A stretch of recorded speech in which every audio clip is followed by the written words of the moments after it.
Assalamualaikum warahmatullahi wabarakatuh. Berjumpa lagi dengan Kak Ferry di AK Channel AK Bimbingan Belajar. Bagaimana kabar adik-adik sekalian? Semoga dalam keadaan sehat walafiat ya. Baik, di video kali ini kakak akan membahas soal ujian akhir sekolah untuk mata pelajaran agama Islam SD ya. Ya, semoga bermanfaat. Tapi sebelum itu jangan lupa di subscribe, di like, dan di share ya, serta bunyikan loncengnya agar tidak ketinggalan pembahasan soal berikutnya. Baik, langsung saja soal nomor 1. Perhatikan ayat berikut. A. Allahu Somad ya. B. Alhamdulillahirabbil alamin. Yang C. Idza jaa nasrullahi wal fath.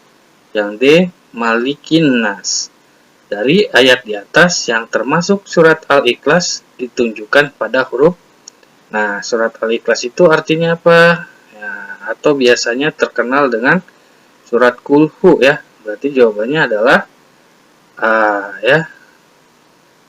Kulhu Allah ahad, Allahu somad. Oke. Lanjut soal nomor 2 ya. Soal nomor 2. Perhatikan ayat berikut. Nah, coba adik-adik perhatikan ayat berikut ya. Nah, ini nomor 2. Nah, ini apa dibacanya? Wal asr ya, wal asri atau wal asr. Nah, dari ayat surat Al-Asr ini yang di atas ya, Allah Subhanahu wa taala bersumpah atas nama ya, wal asr itu artinya adalah demi waktu ya. Jadi jawabannya adalah A. Good ya. Lanjut soal nomor 3. Perhatikan pernyataan berikut ya. Nomor 1, Badrun enggan menolong anak yatim karena takut hartanya berkurang. Nomor 2, Ahmad senantiasa rajin menjalankan sholat dan berkurban pada hari raya kurban, hanya mengharap ridho Allah Subhanahu wa taala. Nomor 3, Ardi anak yang disiplin, sehingga dia menggunakan waktu dengan sebaik-baiknya. Nomor 4, Fatimah senantiasa bertawakal kepada Allah Subhanahu wa taala setelah berusaha dengan sungguh-sungguh. Dari pernyataan di atas, perilaku yang mencerminkan pengamalan surat Al-Kautsar ayat 2 ditunjukkan pada nomor. Nah, silakan. Kakak kasih waktu 3 detik. Boleh dijawab. Iya, betul ya. Jawabannya adalah apa? Nomor 2 ya. Jawabannya adalah B. Kenapa B? Karena arti dari surat Al-Kautsar ayat 2 itu adalah maka laksanakanlah sholat karena Tuhanmu dan berkurbanlah ya sebagai ibadah dan mendekatkan diri kepada Allah. Oke, kita lanjut nomor 4 ya. Nomor 4, perhatikan arti ayat berikut ini. Nomor 1, sembahan manusia. Nomor 2, Allah tempat meminta segala sesuatu. Nomor 3, dan dari kejahatan malam apabila telah gelap gulita. Nomor 4, apabila telah datang pertolongan Allah dan kemenangan. Pertanyaannya, arti ayat 3 ya, ayat 3 dari surat Al-Falaq ditunjukkan pada nomor. Al-Falaq itu yang bunyinya gimana? Qul a'udzu birabbil falaq min syarri ma khalaq wa min syarri ghasikin idza waqab wa min syarri nafasati fil 'uqad wa min syarri hasidin idza hasad ya. Nah, arti Al-Falaq sendiri adalah artinya apa? Iya, artinya adalah waktu subuh. Dan ayat ketiga itu ya yang berbunyi wa min syarri ghasikin idza waqab ya. Berarti di sini adalah jawabannya adalah C ya. Nah, dan dari kejahatan malam apabila telah gelap gulita. Good ya. Kita lanjut soal nomor 5. Soal nomor 5. Perhatikan ayat berikut. Alladzina hum yura'una. Hukum bacaan dari ayat di atas yang digaris bawahi adalah, berarti ini ya, alladzina ya. Di sini ada alif lam bertemu dengan dal ya. Berarti di sini adalah alif lam itu ada dua ya. Alif lam samsiah dan alif lam komariyah. Nah, yang di sini hukum bacaannya ini ya, alif lam bertemu dengan dal itu adalah alif lam apa coba? Ya, jawabannya alif lam samsiah. Good. Lanjut soal nomor 6. Baca dan perhatikan ayat berikut ini.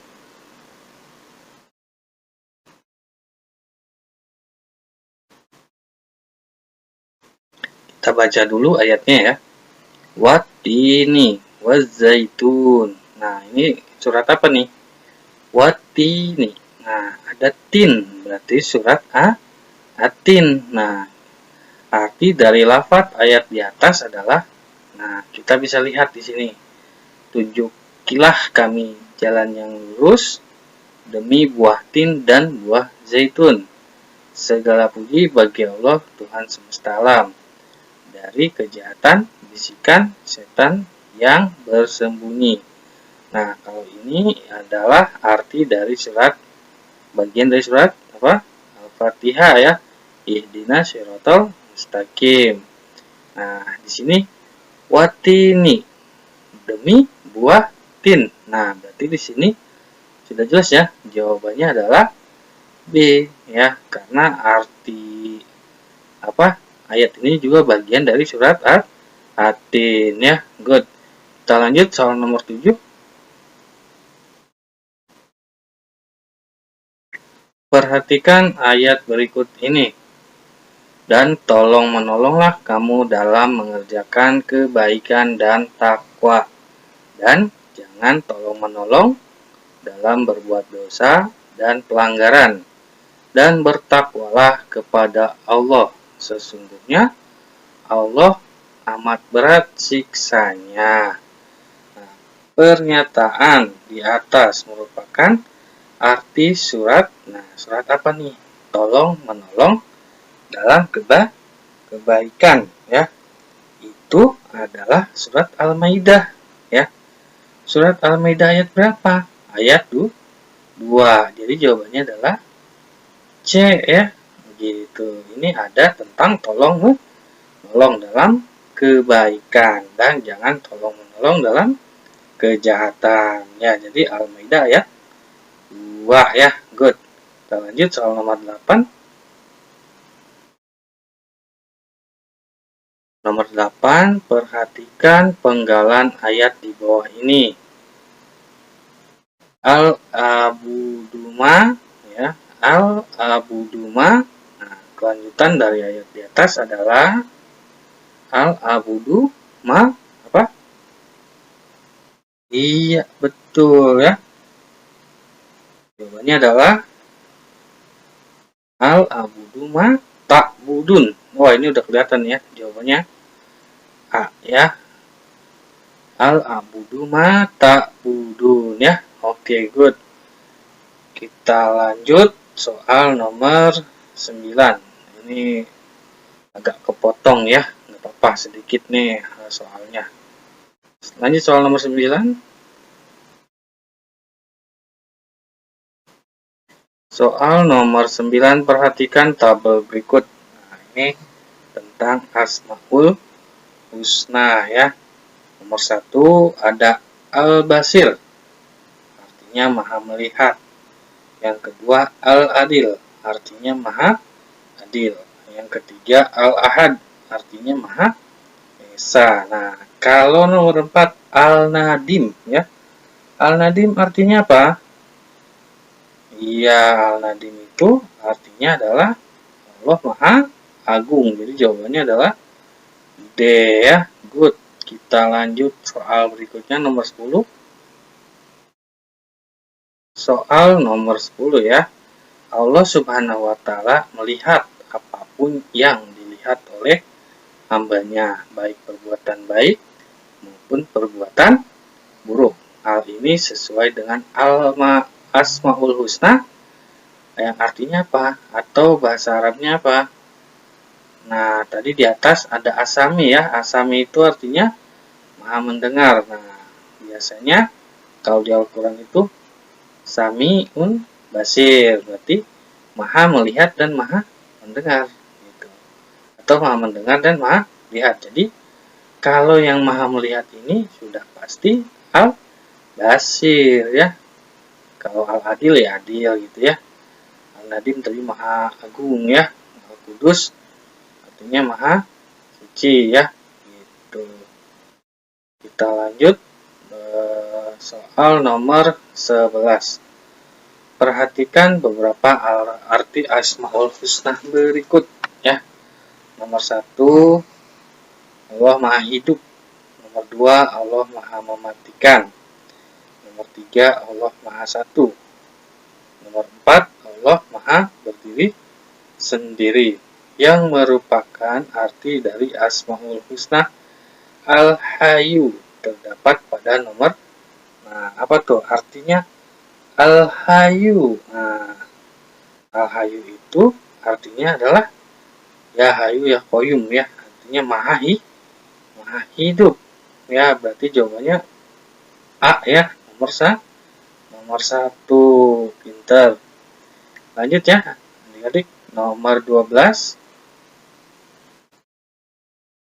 Nah, nomor 12 perhatikan tabel berikut ya. Ini ada nama-nama malaikat beserta tugasnya. Nah, nomor 1 Jibril nih, tugasnya apa? Malaikat Jibril. Nomor 2 malaikat Ridwan kan menjaga surga ya. Nomor 3 malaikat Mikail, itu pembagi rezeki ya dan menurunkan hujan ya. Nomor 4 Israfil, peniup trompet atau sangka kala. Nah, sedangkan Jibril apa nih? Jibril, iya betul ya, menurunkan wahyu ya. Jibril ini panglimanya para malaikat dan paling terkenal. Jadi jawabannya adalah menurunkan wahyu ya. Good, lanjut soal nomor 13. Nomor 13, perhatikan pernyataan berikut ini. Nomor 1, pemberani, biasa saja, acuh tak acuh, semangat tulus. Nomor 2, mempunyai sikap tulus, pemberani, pemaaf, dan santai. Nomor 3, memiliki keteguhan hati, sabar, memiliki keikhlasan, tidak kenal menyerah, pemaaf. Nomor 4, mempunyai kepedulian tinggi, semangat, masa bodoh, dan sikap malas. Dari pernyataan di atas yang mencerminkan sikap terpuji Rasul Ulul Azmi ya, ditunjukkan pada nomor. Nah, Ulul Azmi ini adalah Rasul-Rasul yang terkenal akan kegigihannya dalam menghadapi ujian dan cobaan dari Allah Subhanahu wa Ta'ala. Berarti dari nomor 1 sampai nomor 4 yang paling tepat itu adalah iya, jawabannya adalah C ya. Iya, jawabannya adalah C, memiliki keteguhan hati, sabar, memiliki keikhlasan, tidak kenal menyerah, serta pemaaf ya. Baik, kita lanjut soal nomor 14 ya. Nomor 14 bisa kita lihat, semua makhluk hidup yang bernyawa pasti akan mengalami kematian. Di dunia ini, sampai nanti hari kiamat, tidak ada yang hidup kekal kecuali Allah Subhanahu wa Ta'ala. Hal ini sesuai dengan Asmaul Husna Allah yang artinya apa? Nah, dia maha kekal ya. Kita garis bawahi maha kekal. Berarti apa? Kalau maha kekal, berarti jawabannya adalah iya betul ya. Al-Baqi ya. Berarti D ya. Good.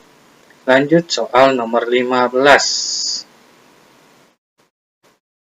15, perhatikan pernyataan berikut. 1, terbitnya matahari dari barat. 2. Banyaknya laki-laki menyerupai wanita dan sebaliknya. Nomor 3. Keluarnya kaum Yajuj dan Majuj. Nomor 4. Banyak orang yang taat menjalankan perintah agama. Nomor 5. Banyak generasi muda yang menjadi penghafal Al-Quran, ya. Dari pernyataan di atas yang merupakan tanda-tanda kiamat ditunjukkan oleh nomor. Nah, kita lihat dulu ya di sini. Tanda-tanda kiamat itu ini terbitnya matahari dari barat, betul? Betul ya. Banyaknya laki-laki yang menyerupai wanita dan sebaliknya wanita menyerupai laki-laki, betul. Keluarnya kaum Yajuj dan Majuj, ya ini juga betul ya. Sedangkan nomor 4 dan nomor 5 ya enggak ya, karena ini perbuatan baik semua. Jadi jawabannya 1, 2 dan 3 ya. Coba kita lihat di sini. 1, 2 dan 3 pilihannya yang A, B atau C ya. Dari pernyataan di atas yang termasuk tanda dari kiamat, berarti 1, 2, 3. Jadi jawabannya adalah B ya. Good. Kita lanjut. Soal nomor 16. Perhatikan narasi ini. Ridwan adalah anak yang semangat, giat, dan baik hati. Pada kelas 6 semester Gasal kemarin, dia mendapatkan rapot semester Gasal. Dan membukanya, ternyata dia mendapatkan ranking yang terakhir dari 30 siswa di kelasnya. Kemudian Ridwan merenung dan mencoba bangkit berikhtiar dengan belajar sungguh-sungguh, penuh dengan semangat dan pantang menyerah. Setelah 6 bulan berikutnya sampai saatnya penerimaan rapot hasil belajar semester genap kelas 6, setelah membuka rapotnya, alhamdulillah Ridwan mendapat peringkat pertama dari 30 siswa di kelasnya. Nah, setelah kita mencermati narasi di atas, maka narasi itu merupakan contoh dari yang A, takdir mubram ya. Takdir mubram. Yang B, peristiwa langka. Yang C, kodok ya. Yang D, takdir mualak. Nah, apa nih? Nah, kita lihat dulu ya. Ini kan tadinya si Ridwan itu nilainya adalah ranking terakhir di kelasnya ya. Berarti ranking 30. Nah, ternyata karena dia mau ikhtiar ya.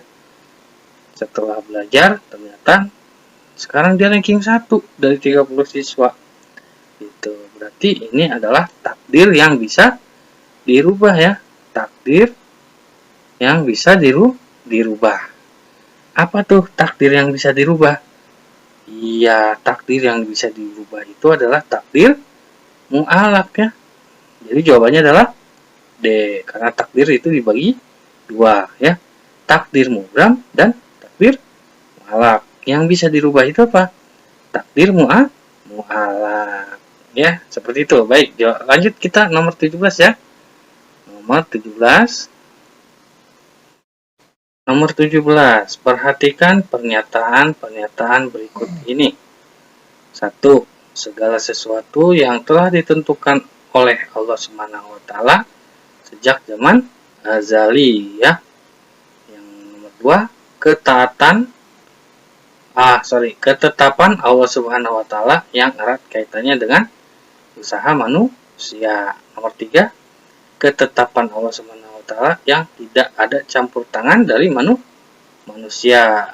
Nomor 4, berserah diri dan pasrah kepada Allah Subhanahu wa taala setelah berikhtiar.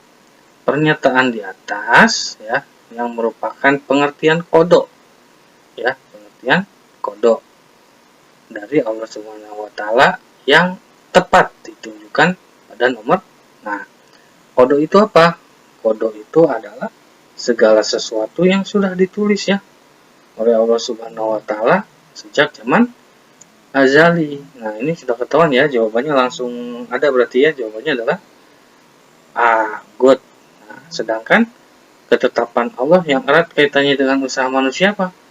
tadi ya, takdir mualaf ya, yang sama dengan peristiwa si Ridwan tadi di soal nomor 16 tadi tuh. Gitu. Nah, kalau ketetapan Allah yang tidak ada campur tangan dengan manusia, itu takdir mubram, betul. Nah, sedangkan yang berserah diri dan pasrah kepada Allah setelah berikhtiar, apa artinya? Artinya adalah tawakal, seperti itu ya. Baik, kita lanjut soal nomor 18.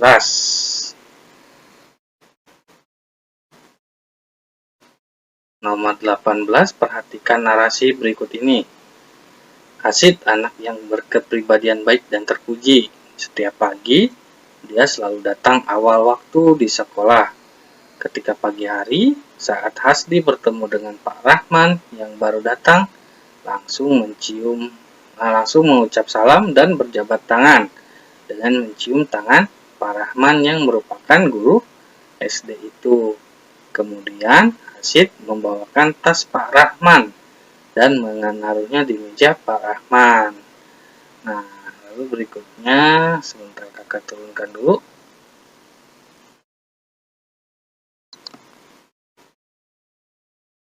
Nah, ini dari narasi di atas ya, mencerminkan perilaku terpuji yang tepat adalah, nah apa nih? Dari narasi di atas, coba.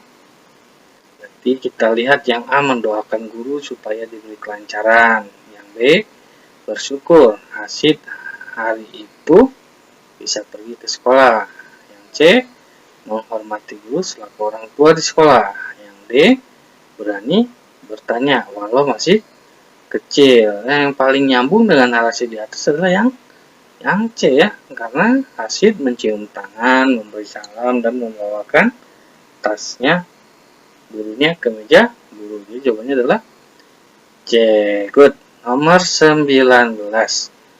Bacalah pernyataan berikut dengan teliti. Fatimah dititipi uang sebesar 50.000 oleh ibunya supaya disampaikan kepada ibu guru di sekolah. Uang itu merupakan uang iuran perbaikan musola sekolah. Sesampainya di sekolah, Fatimah bergegas menyampaikan uang titipan itu keseluruhannya 50.000 tanpa kurang kepada ibu guru. Nah, dari pernyataan di atas yang dilakukan Fatimah mencerminkan sikap A. Teguh pendirian, B. Sabar, C. Tawakal, D. Amanah. Berarti karena dia dititipi oleh orang tuanya dan langsung diberikan kepada pihak guru, berarti apa yang diamanahkan langsung disampaikan. Berarti sudah jelas ya, Fatimah memiliki sifat amanah. Betul sekali. Jadi jawabannya D ya. Baik, kita lanjut nomor 20. 20, perhatikan dan cermati beberapa pernyataan berikut ini. 1.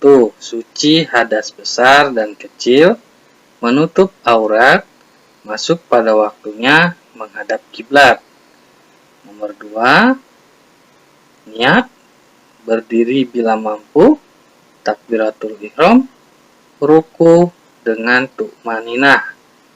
Nomor 3, Islam, balik, berakal sehat, suci dari haid dan nifas.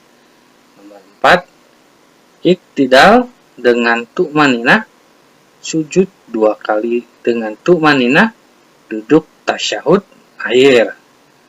Dari pernyataan tersebut yang termasuk syarat wajib, ingat ya, syarat wajib sholat ditunjukkan pada nomor syarat wajib sholat yang paling penting itu dia harus beragama Islam ya.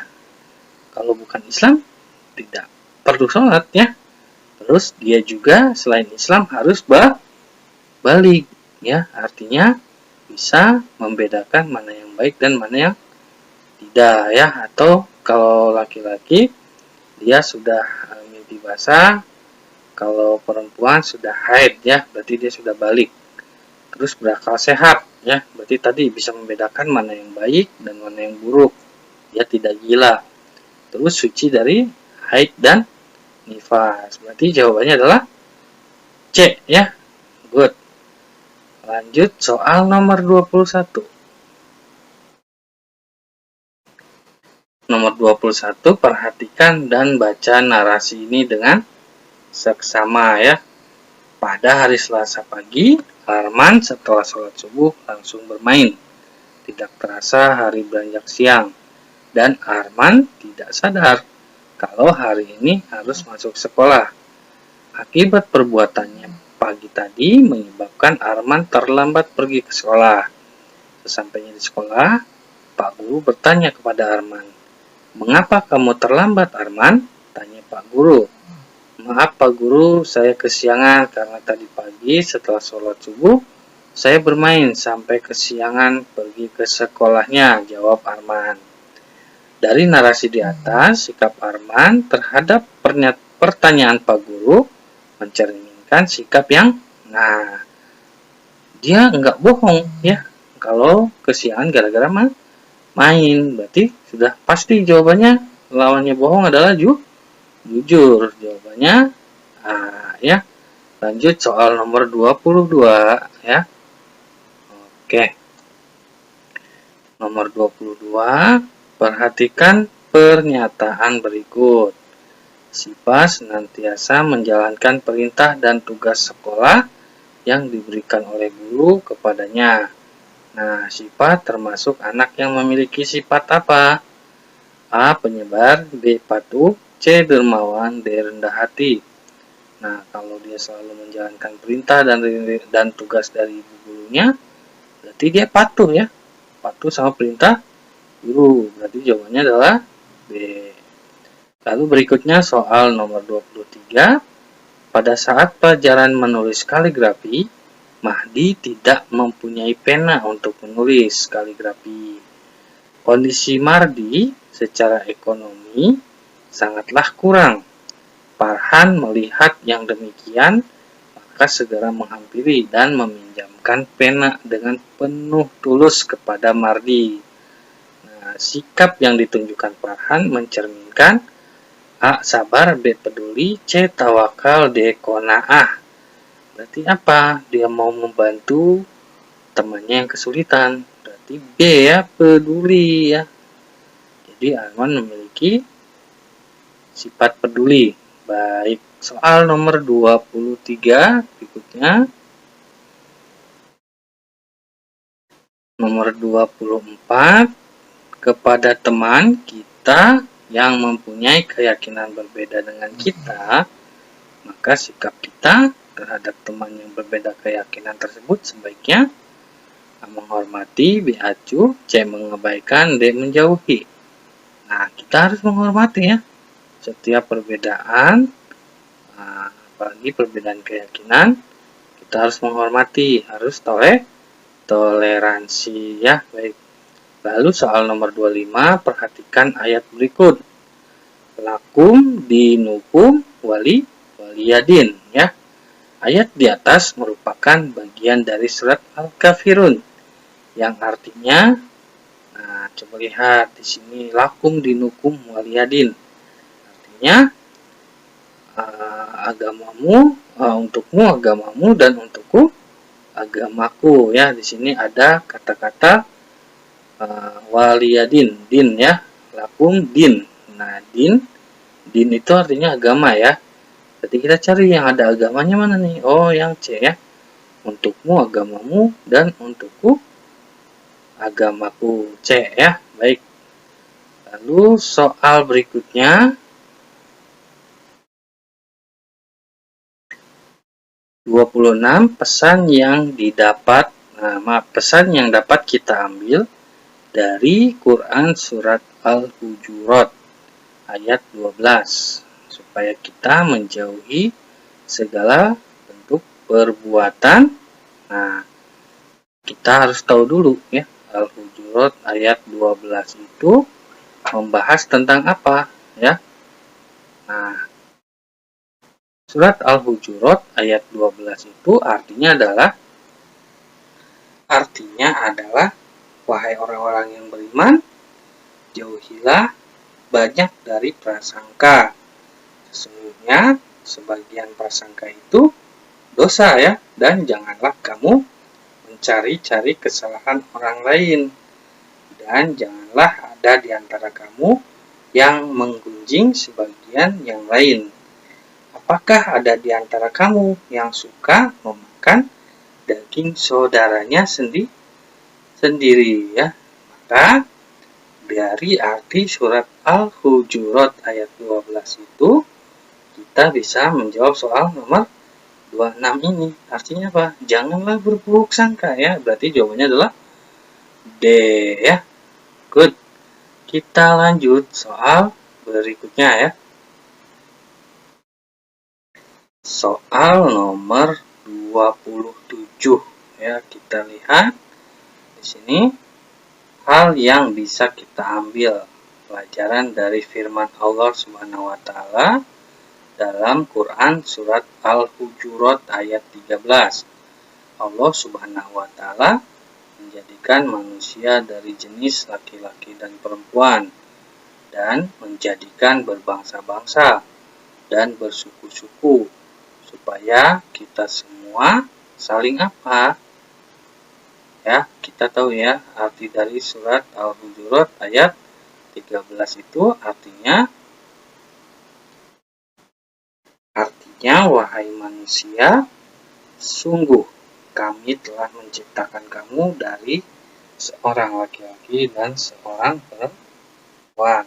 Kemudian kami jadikan kamu berbangsa-bangsa dan bersuku-suku agar kamu saling mengenal ya. Agar saling mengenal. Sesungguhnya yang paling mulia di antara kamu di sisi Allah ialah orang yang paling bertakwa. Nah, berarti di sini jawabannya adalah supaya kita saling mengenal ya. Jawabannya adalah A, betul. Lanjut soal berikutnya. Soal nomor 28. Perhatikan pernyataan berikut ini. 1. Bisa berbicara ketika masih bayi. 2. Dibakar tidak mempan atas seizin Allah. 3. Diangkat Allah sampai langit tingkat 7. 4. Tongkat yang bisa berubah jadi ular ya. Nah, dari pernyataan di atas yang termasuk mukjizat Nabi Isa alaihissalam ditunjukkan pada nomor. Oke, kita lihat. Yang pertama, bisa berbicara ketika masih bayi. Oh iya, betul ya. Nabi Isa itu bisa berbicara ketika masih bayi saat ibundanya Maryam ya itu difitnah berzina ya, karena bisa melahirkan anak tanpa bersetubuh atau tanpa menikah ya, itu atas izin Allah. Jadi jawabannya betul ya, A ya. Nah, baik. Kalau nomor 2, dibakar tidak mempan atas izin Allah Subhanahu wa taala, ini mukjizat siapa? Betul ya, Nabi Ibrahim diangkat oleh Allah sampai langit ke-7. Nah, ini siapa nih? Nah, ini mukjizatnya baginda kita ya, Nabi besar Muhammad Shallallahu Alaihi Wasallam ketika untuk menerima perintah sholat ya. Lalu tongkat yang bisa berubah jadi ular. Ini mukjizat siapa? Iya, mukjizat Nabi Musa alaihi salam ya. Kita lanjut soal nomor 29 ya. Berikutnya soal nomor 29. Nabi Isa alaihissalam merupakan salah satu dari 5 rasul ulul azmi. Beliau bisa menyembuhkan orang buta, bisa melihat atas seizin Allah Subhanahu wa taala. Nabi Isa alaihissalam berdakwah kepada kaum siapa? Nah, di sini A, kaum Ad, B, Bani Israel, C, Samud, D, Sodom. Jadi jawabannya adalah iya, B ya, Bani Israel. Oke. Lalu berikutnya nomor 30. Apabila tidak ditemukan air pada saat melakukan wudhu, maka hal yang dapat kita lakukan supaya kita tetap bisa melakukan sholat adalah, nah, kalau tidak ada wudhu, ya pilihannya cuma satu ya, yaitu tayamum ya. Kalau tidak ada air ya, maka bertayamum. Good. Lalu soal berikutnya 31, perhatikan hal-hal yang terkait puasa di bawah ini. 1. Menumbuhkan kepedulian sosial. 2. Berbuka di awal waktu. 3. Mengakhiri makan sahur. 4. Meningkatkan kedisiplinan. Dari pernyataan di atas yang termasuk hikmah puasa, ditunjukkan pada nomor, nah, hikmahnya ya, menumbuhkan kepedulian sosial, betul? Iya, betul ya. Nah, dengan berpuasa kita bisa merasakan saudara-saudara kita yang tidak bisa makan secara rutin seperti kita ya. Sehingga di bulan Ramadan itu juga banyak orang-orang yang bersedekah ya. Bahkan kita juga membayar zakat gitu ya. Lalu yang kedua, mau berbuka di awal waktu. Nah, kalau berbuka di awal waktu ini adalah sunnah ya, sunnahnya berbuka di awal waktu. Lalu mengakhiri makan sahur, ini juga sunnahnya ya. Nah, terus yang keempat, meningkatkan kedisiplinan. Iya, betul ya. Nah, dengan berpuasa kita berusaha untuk sholat tepat waktu. Kita juga berusaha untuk berpuasa dari terbenam matahari sampai mulai dari munculnya matahari, terbit matahari sampai terbenam matahari. Itu juga disiplin jadi ya. Seperti itu. Jadi jawabannya adalah 1 dan 4. Coba kita lihat 1 dan 4 yang mana nih. Di A sama B enggak ada ya. Mungkin di C dan di D nih. 1 dan 4. Oh, di D ya jawabannya. Oke, berarti jawabannya adalah D ya. Kita lanjut nomor 32. Pak Rahmat menanam padi dan jagung seluas 2 hektar. Selama musim menanam sampai panen, Pak Rahmat menggunakan pengairan dengan berbiaya ya. Ketika masa panen tiba, maka Pak Rahmat mengeluarkan zakat pertaniannya sebesar berapa? Zakat pertanian ya. Kalau zakat pertanian itu adalah 5%. Kenapa 5%? Karena luasnya adalah 2 hektar ya. Jadi awas jebakan di sini. Ada pilihan 2,5% ya, ada jawaban 3%, ada jawaban 5%, ada jawaban 10% gitu. Nah, di sini kan untuk batas zakatnya itu adalah 1 hektar ya. Di sini luasnya 2 hektar ya. Jadi jawabannya nomor 32 itu adalah C ya, 5%. Good. Awas jangan kejebak sama ini ya. Lanjut soal nomor 33 ya. 33, perhatikan narasi berikut. Nabi ini dikenal dengan sebutan Zunnun. Dia keturunan dari Benyamin bin Yakub bin Ishak bin Ibrahim. Nabi tersebut berdakwah pada kaum Ninawa. Nabi ini pernah ditelan ikan paus. Nah, dari narasi di atas, nama tokoh Nabi yang dimaksud apa? Nah, mungkin kalau dari ininya kita, dari sebutannya Zunnun, mungkin kita, wah nggak kenal nih. Keturunan Benyamin bin Yakub, ini juga kita, aduh nggak kenal juga nih misalkan. Lalu berdakwah di kaum Ninawa juga siapa ya gitu. Nah, tapi di sini clue yang paling terlihat adalah ditelan oleh ikan paus. Berarti siapa?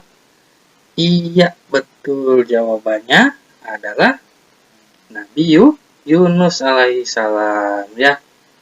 Nah, dia ditelan ikan paus karena berusaha untuk pergi atau meninggalkan kaumnya ya, tanpa perintah dari Allah, sehingga Allah menegurnya dengan menelan Nabi Yunus dengan ikan paus seperti itu ya. Lanjut soal nomor 34.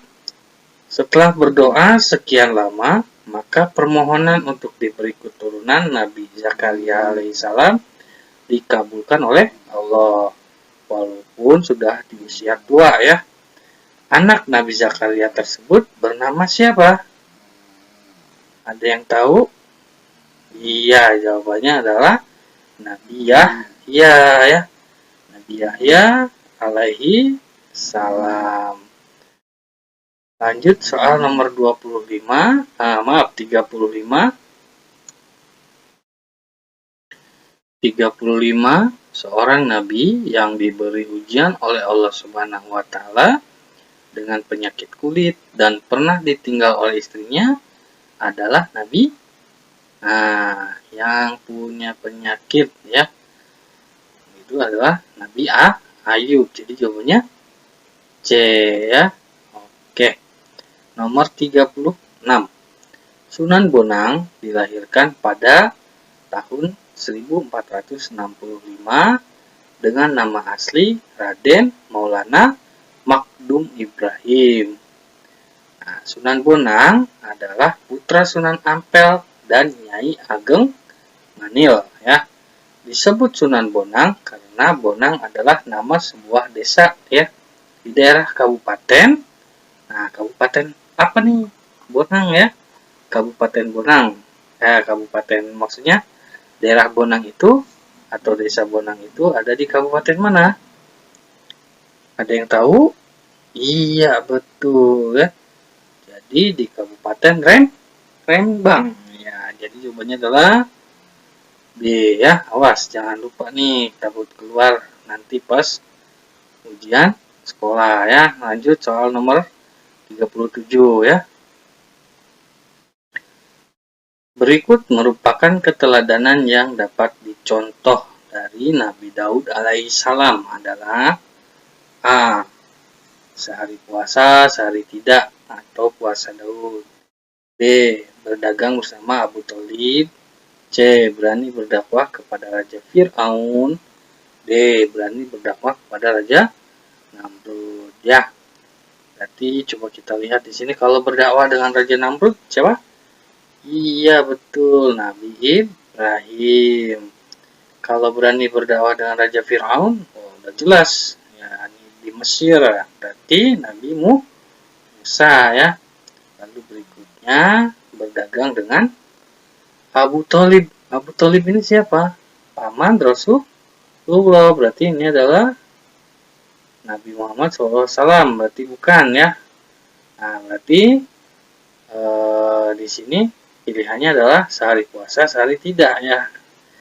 Atau biasa disebut puasa Daud. Baik. Soal berikutnya nomor 38 ya. Nomor 38, perhatikan kisah singkat ini. Nabi Muhammad Shallallahu Alaihi Wasallam adalah Nabi dan Rasul yang terakhir yang diutus Allah Subhanahu Wa Taala. Beliau sudah ditinggal ayahnya sejak masih dalam kandungan dan ditinggal meninggal ibunya pada usia 6 tahun. Nabi Muhammad SAW terkenal mempunyai sifat yang jujur di kalangan bangsa Arab. Dan banyak dari mereka menitipkan barang dan uangnya kepada beliau. Sehingga Nabi Muhammad SAW sejak dulu mendapatkan gelar Al-Amin. Ya. Dari kisah di atas, yang dimaksud dengan Al-Amin adalah apa? Iya, betul ya. Artinya dapat dipercaya. Oke, lalu berikutnya. Perhatikan pernyataan berikut. A. Khalid bin Walid, Utsman bin Said, Zaid bin Harisah Ibnu Umar. B. Abu Bakar As-Siddiq, Umar bin Khattab, Utsman bin Affan, Ali bin Abi Thalib. Yang C. Mus'ab bin Umair, Abdurrahman bin Auf, Muawiyah, Abu Dzar Al-Ghifari. Yang D. Abdullah bin Zubair, Bilal bin Rabah, Zaid bin Sabit, Salman Al-Farisi. Nah, pertanyaannya kita lihat dulu apa. Kita turunkan lagi. Setelah memperhatikan tabel di atas ya atau pernyataan di atas, sahabat Nabi Muhammad SAW yang termasuk Khalifatur Rasyidin ya, ditunjukkan pada nomor atau pada huruf. Nah, Khalifatur Rasyidin itu adalah sahabat Nabi yang menjadi khalifah ya. Kita tahu setelah Rasulullah SAW wafat, maka yang menjadi khalifah pertama adalah Abu Bakar As-Siddiq ya. Lalu yang kedua Umar bin Khattab, lalu yang ketiga Utsman bin Affan, dan yang terakhir Ali bin Abi Thalib. Jadi jawabannya adalah B ya. Good. Soal yang terakhir ya, atau soal nomor 40. Ashabul Kahfi adalah kisah 7 pemuda yang beriman kepada Allah dan seekor anjing ya, yang ditidurkan Allah Subhanahu wa taala di dalam gua. Mereka di dalam gua bersembunyi dari kekejaman raja yang berkuasa saat itu. Kisah ini bersumber dari Al-Quran Surat Al-Kahfi. Pemuda Ashabul Kahfi ini tinggal di dalam gua berapa lama? Ada yang tahu? Nah, Ashabul Kahfi itu ya, dia berada di dalam gua itu selama 309 tahun Hijriah ya. Cukup lama juga ya, sampai-sampai berganti raja, berganti generasi ya. Bahkan ketika Ashabul Kahfi ini bangun dan dia mungkin lapar ya dan akan pergi ke pasar, uang yang dipegang oleh Ashabul Kahfi itu tidak dapat dibelanjakan lagi ya, karena sudah tidak berlaku lagi seperti itu. Jadi lamanya adalah 309 tahun Hijriah ya. Jadi jawabannya D ya. Oke, adik-adik sekalian, itu untuk pembahasan soal ujian sekolah ya, untuk ujian kelulusan PAI atau Pendidikan Agama Islam dan Budi Pekerti untuk SD kelas 6 ya. Semoga bermanfaat. Kakak berdoa supaya nilai adik-adik untuk mata pelajaran ini bisa mendapatkan nilai yang maksimal ya, dan Allah beri kemudahan saat ujian nanti. Baik, mungkin itu saja dari Kak Ferry. Mohon maaf jika ada penjelasan atau kata-kata yang kurang berkenan ya, atau ada jawaban yang kurang tepat, silahkan bisa isi di kolom komentar. Kak Ferry undur diri. Jangan lupa di subscribe, di like, di share, dan dibunyikan loncengnya ya adik-adik. Wassalamualaikum warahmatullahi wabarakatuh.